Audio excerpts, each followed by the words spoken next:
Notanterahina io maraina io tetsy amin'ny tranomboky pirenena Anosy ny famindram-pahefana teo amin'ny ministra Brigitte Rasamuel na ministra ny kolotsaina sy ny asa tanana izay namindra ny fahefany amin'Andriamatoa Andriamosarson Jean Anissé voatendry isana vonjamaika ny ministera ny kolotsaina.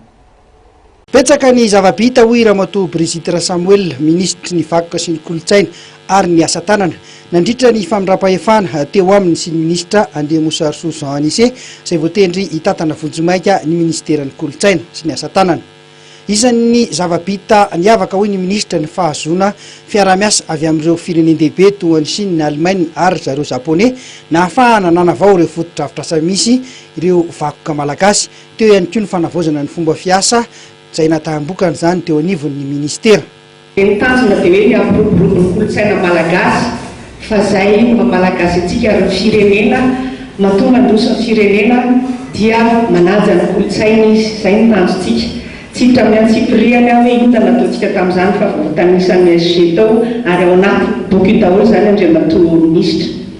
Ny code de l'artisanat tiako ampiana kely ilay resaka teo tamin'ny voalohany izany misy ministera maromaro ny andraikitra ny code de l'artisanat, valy teo ngamba izany hoe décentralisation, l'intérieur, ny formation professionnelle, ny commerce, l'industrie, dia technique.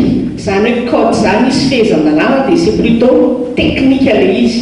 Dia ireo teknisian'ireo namita azy arakarak'ilay tatitra avy any amin'ny tale ny tao amin'ny artisanat rehetra. Nanome teo kosa ny ministra Andriamosarson Jean Anissé fa hanao izay ho afa ny hampandrosoana ity ministera ity, ho toy izany ezaka vitany teo aloha izy ary matoky ianareo tale isan'ambaratonga ny tenako amin'ny fiarah-miasa mba hahazoana vokatra aingana.